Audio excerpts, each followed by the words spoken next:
Welcome everybody. You've joined another episode of Security Boulevard Chats. I'm Mitch Ashley. And I'm Alan Schimmel. We're here to talk with you about security, and our first kind of relaunching of the podcast. Reorg. That's everybody's word of the day. Everybody's reorg. We talked about the origin story of how we got into podcasting, and really you started it with some inspiration from Brad Feld and others. And we've been doing this for a while. 20 years. But we haven't been doing it for the last couple of years. Yeah. And so it's good to be back. And, Mitchell, you and I are doing the DevOps chat and Security Boulevard chats, but also as part of our TechStrong team, we have the Cloud Native podcast going live, TechStrong AI, Digital CXO podcast, as well as CISO Talks, which you do, and the DevOps Unbound TechStrong Women show and TechStrong Women. So then TechStrong 55. So we have a whole slew of podcasts that are out there, depending on what your interest is. We realize very few people are into all of these things that we're into, Mitch. Exactly. But pick which ones are good for you, subscribe to them, follow them, whether it's on Apple or Spotify or any other of your favorite podcasting channels. Or you can always catch them on techstrong.tv as well. Absolutely. So check them out. But of all of that, Mitchell, I like doing security because that's where we started. That's that's kind of where we're comfortable. Home base for us. Yep. So let's talk security a little bit. Okay. Well, we're hearing, and we've been hearing this for a while now, the return to the office mandates. Now it's kind of back in the news of companies are saying 3 days a week or 5 days a week, or you can't get promoted unless you're working out of an office. And, it's kind of gone from the work at home, we just need people to work anywhere, anytime. Yeah. Right. Now companies are pulling back control, and a lot of it's about relationship building and that's what they're saying. And, that's well, here's the thing. Why are we talking about this on Security Boulevard? Because I think they've come up with a new angle, and the new angle is, it's a security risk having these people remote. Yeah, they're using their own computers and their daughters' computers. And who knows who's overhearing it and everything else. And that sounds, this is like something out of Casablanca. Let's, round up the usual suspects. And I'm not saying that there's some, there's probably a kernel of truth there. Yeah. But really, look, and I'm saying this as a CEO. When you've got everybody remote, you can't help but think, oh yeah, that one's out with their child doing this. This one's taking the pet to the vet. This one has this going on. It just seems like, am I getting at my money's worth? Right?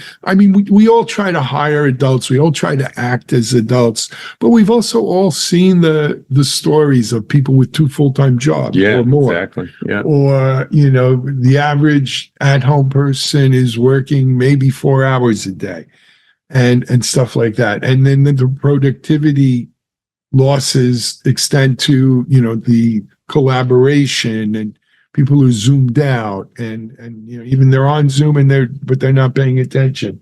So, security might be a motivation here, but I don't think that's the primary driver. If it truly was, we'd see data. We'd see reports and, this happened there. We've seen this for the 10th time this week. I don't buy it. Yeah. I don't buy it. I don't. But whatever. It's a good look. excuse. If that's what I've been saying for a long time, because I see it here at TechStrong. Like you're in Colorado, it's hard. But for the rest of our team, especially those based in Florida, we function much better as a company with the people in the office. Yeah, for sure. And you miss something by not being there, which is one of the reasons why I'm in the office. Yeah, as much as I can. So absolutely. So we'll see about the security. But nevertheless, the push is on, right? We've seen it. There were rumors of Dell releasing something just this past week. Microsoft, Google, Apple, and many, many other companies have all, put in return to office mandates. So, it's a pendulum. Yeah, no, absolutely. The other way, right? RTO. Well, hey, let's talk about Deepfakes. We were at dinner last night. We're in Boston on the road, by the way, meeting with customers and partners, and and You sponsors. know, it was funny. These people brought this article up. I didn't realize it was one of ours. Yeah, I didn't know until I was preparing for the podcast. Like, hey, we got an article about this. Yeah. And it was about a company, a financial institution in Hong Kong that lost $25 million in a scam where I think there was a remote branch office that ended up having a video conference call. There were 3 or 4 people on that call with the branch office. All of the other people remotely from where they were deepfakes. They weren't really people. And it convinced them. The CFO said, the fake CFO said, transfer this money here. And they did it, Yep. thinking that's what they're being a legit request. And so, but this is the brave new world we march into, right? Normally, look, a bank's there to serve its customers. In this case, they didn't ask for ID to send ID or something like that because they actually had a true video conference with the CEO, or they thought it was the CFO of the multinational company. Mm-hmm. And it was clearly, I mean, it for all intents and purposes, it looked like the CFO. Who knew it was a deep fake AI of the CFO? And it was good enough to fool these people. And look, my heart goes out to them. $25 million, a lot of money. It's a lot of money. But, what happened here that was interesting was the CFO asked them the bank branch people to do something that was out of the ordinary. Kind of pretty irregular. I think they don't do many calls like that. And he said, yeah, I know it's irregular, but I need you to do this anyway. And I think that is always where you got to put on your common sense. It's like I've gotten a text. This is Alan says go buy cards at Target. We got it a text from all the time, right? No, hey, Mitchell, can you do me a favor? Go get some Apple cards or something. Yeah. And read me the numbers. You got to, even if everything smells right and tastes right, if they're asking you to do something that just is out of the ordinary, take your time to verify it. Yeah. Just ask. Yeah. Hey, call up the assistant for the CFO. Yep. Double checking. Like, ask some sort of, verification, something that but we're going to need to build those verifications in here. Yeah. Right. What is it? Is it watermarking? What is it? Some kind of identity management? Well, no, I actually interviewed a company a while ago. I'm trying to think of the name of the company. That it was just that. It wasn't a digital watermark per se, but it was to weed out deep fakes, right? That it clearly is not the person who it purports to be. Smells like opportunity to me. Yeah, look, there's going to be a lot of opportunity. I think this is like anything else, right? When new technology comes out, there's that period where you're trying to figure out, like, how do you do these right? And we're in that period. Well, we're in, I say entering, but really in an era where if you have video of people, like publicly available, have a public persona, there are tools that you can say, here's my script. Take this and turn it into video. Saying this, right? They could do it of a video. They can easily do it with audio. Yep, absolutely. So that's not going to be enough anymore to verify people's identity. Yeah, I think we're in for a lot of people getting scammed. Yeah. Well, this gets figured out. When you lose 20 million at a shot, you start coming up with solutions pretty quickly. Get your attention. Yeah, for sure. Okay, so that was a great article, by the way. Richie Jennings, our friend Richie, had some reaction about that. So I also want to mention there was a good article, intriguing article, let me put it that way, about why an HR IT partnership is critical for managing cyber risk. And I didn't note the author's name. Apologies to the author. But the premise of it was Kursky saying that over half of companies, 52%, believe they face major risk from their staff. Some of it was due to remote work. Some of it's just like in general. Well, some of it's all kind of that insider threat. Exactly. But some of it's intentional, like, with malice or what have you. And some of it is unintentional. Sure, absolutely. Yeah, it doesn't mean it's all you add them both malicious. Up, it's over 90%, according to Kaspersky. And unnamed author here. I'm always suspect of when we talk about HR, adding a new responsibility or role to HR or elevating the level of importance of it, et cetera. Not that it isn't a valuable function. It's necessary, extremely valuable. But asking HR people to understand governance and cyber risk, and yes, they're part of the process when you have an issue, but they're not subject matter experts at that. No. Nor do they want to be. It's kind of like saying developers are going to do all our security for software, right?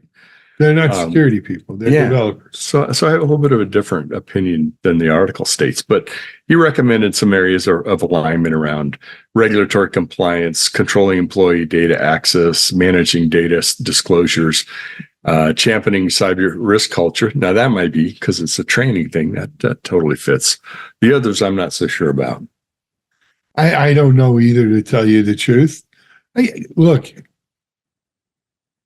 it doesn't hurt to try them. And then I think what's not carpe diem, buyer beware. There's the Latin term for buyer beware. I don't remember. Yeah. I'll look it up. But, your mileage may vary is the bottom line. And you'll see what works for you. But it's certainly, you need to have HR policies that strengthen and help enforce your cybersecurity policies. And I think that's certainly need to be aligned. Absolutely. Yeah. It's kind of that cyber first mindset, which actually leads us to this next article. And to the prior article, I took a different opposing view. Doesn't mean this guy's wrong or guy or gal. No. Again, your mileage may vary. You got to see what works for you. Yeah. This next article, though, by Olga Lagunova, if I mispronounce it, Olga, I apologize. She's CTO with the Go2 teams, right? And she says, when you're doing innovation, you always got to have a security first mindset. And from your mouth to God's ears, we've been preaching that for and I'm sorry, I didn't even flip it. But yeah, we'd love for them to have a security first mindset.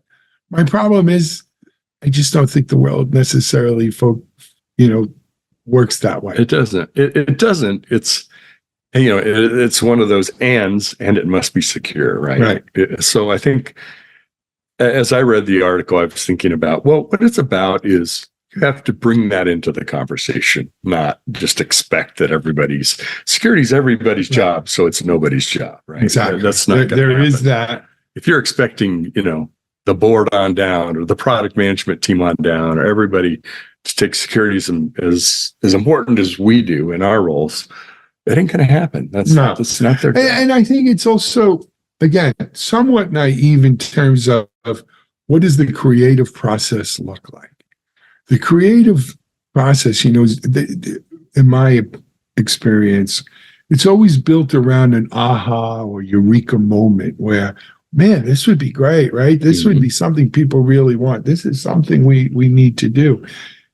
And I don't sit there and say, I wonder how great this would be if I had security. Yeah, I agree. Right. And what do I got to do to make my security, security first mindset? Now, you've led teams where, as part of the development cycle, security might have taken not a backseat, but, some security shortcuts had to be cut corners to get it down. It's like time. Quality. It's like, it's like insurance. How much do you need? And when do you say I can't solve all the problems? It's exactly managing risk. It's managing risk. So, we've all been there, done that. It would be great to live in a world where, security could, put its foot down and stop anything, right? It's kind of the world we're coming from. Yeah, but we already have that rap, right? Of the people who say no. Well, I think that's Olga's really premise here is that, take a security first approach when you're talking about how do we achieve our business goals. Well, you're going to have to bring that to the table. Yeah. Well, but she does, to be fair to her, she mentions that, right? She says you got to have, she calls it collaboration. You got to have cooperation among your product, your security, and your IT teams, right? And they all have to function. But I don't think security necessarily leads the pack, if you will. But to that point, and this is, to me, always an issue when you're introducing something new, you'd like to have everything there present from a security standpoint. You can't always have all the security capabilities you want on the first release or a beta or alpha release or whatever. Even, it's something you're enhancing as you go in the maturity of the product. I'm not saying it comes later. You don't wait till 3.0 to start introducing it, but there's more things you need to do that you can't always do up front. But you've got to introduce that into the process and the plan and in the releases. So absolutely, it's just part of the process. That to me, that's what the leaders have to do. So, kudos to Olga for kind of bringing this up to the forefront and helping us think about it. It's a really good article. Definitely recommend reading it. And that's on Security Boulevard. Now, you did an interesting interview with Cloudflare's. Is it CISO, right, Grant? I Chief Security Officer, something like that. Yeah. So this guy Grant, first of all, he's a gem, right? He's a treasury guy. Borzikis. He's been, he's old school, like us, Mitchell. He didn't necessarily. Well, you went with a computer science degree. Grant security, yeah. Well, Grant didn't start in computers. He has an accounting degree. Okay. But he's been CISO for about 20 years. He's headed up security at some of the, top 5 banks in the world. Government stuff. I mean, he has an amazing resume, an amazing path. And heading up security at Cloudflare is a big job, right? 25% of the internet traffic goes through. Responsible for a lot of people's security. And, they just did a little survey or report on API security and management specifically that really, we've been talking about API security now for a couple of years, but Grant's, according to the Cloudflare's intelligence, about 57% of all internet traffic right now is API generated, right? Going to API. Akamai would validate the same thing, and it's got its own numbers, but it's definitely majority of the traffic. So that's how important API is. And it's also something that's fairly new for most organizations, right? As they move, they say, well, I have a WAF, right? I have a web app firewall. I got the APIs covered. Well, no, you don't. And, when Cloudflare's taking it on as, hey, man, that's part of their job to help do better with this. So manage this. Traffic is increasing. Guess what? Yeah. And that's where they are. And Grant's going for it. This was a video interview. It's on techstrong.tv. You could look it up there. I mean, we spoke a lot about API security and management. We talked a lot about security, about breaking in. Grant is on the, I forget what board it is, a big board to help people get into security, right? How do we get more people in the so-called security gap, right? The skills gap. To that point, you told me, tell us a little bit more about sort of how did Grant become the security expert he is? It wasn't just, I'm sure he's a good leader and intelligent person, but he didn't magically I said, acquire he this had knowledge an about accounting security. degree.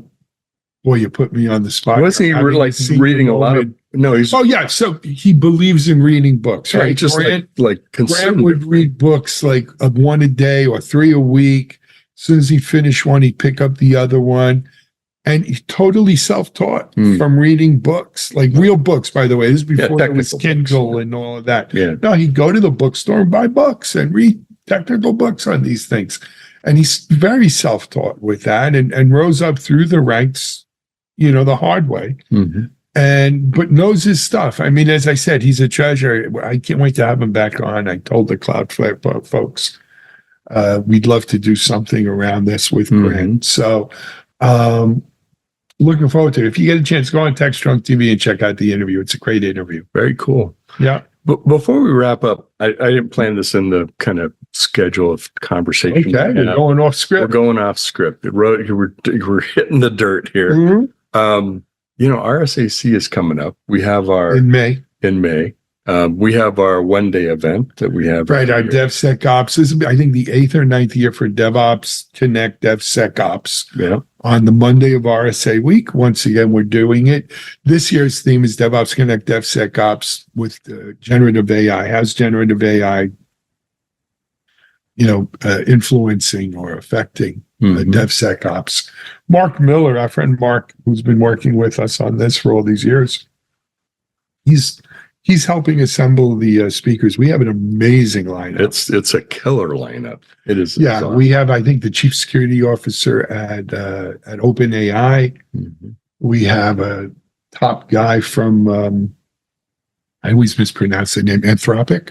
Anthropic. We have who else? We have Meta, chief researchers from Meta. People from Meta. From Google DeepMind. Yep. DeepMind. As well as Google's Office of the CIO, our friend Dr. Anton Shavakian will be presenting. AWS, we mentioned.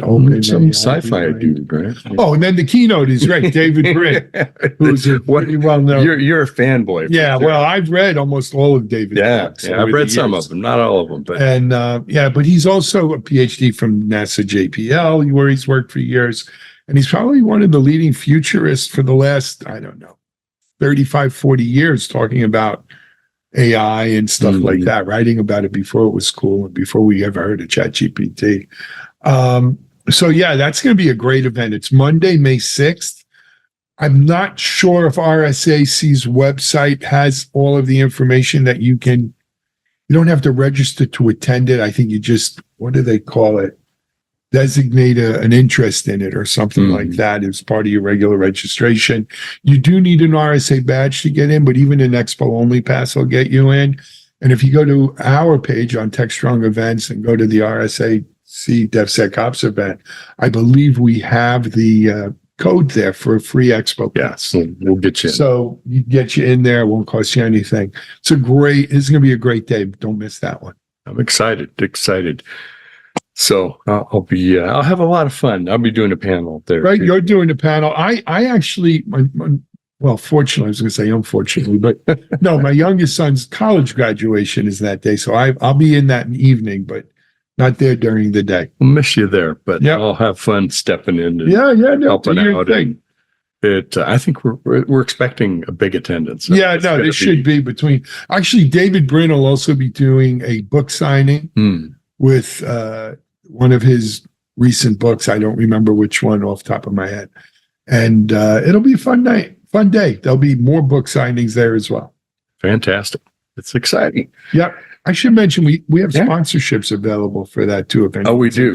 And there are a limited number of them. Yeah, I think we only have 10. I don't know how many are left. But if there's any vendors that sounds like a fun event you'd want to sponsor and be involved in, reach out to us. You can reach me and Alan at devops.com. Yep. Every security vendor is adding AI to their products, and we all have an AI story. More and some getting started. So potentially relevant to you. So we'd love to see you there. We'd love to see you sponsor if that's of interest to you. So cool. Well, good. All right, I think we're ready to wrap it up. Let's wrap it up. So this is episode 2 of the Security Boulevard Chat relaunch. Mitchell, thanks for having me on here with you. It's been fun. Pleasure. We had a road version of our podcasting equipment here. Right. We're mobile. Going mobile. From Boston. But yes, we're in Boston. We'll be back in the offices next week for our next episode. But until then, this is Alan Schimmel. And Mitchell Ashley. And you've joined us for another episode of Security Boulevard Chats. Take care. Bye-bye.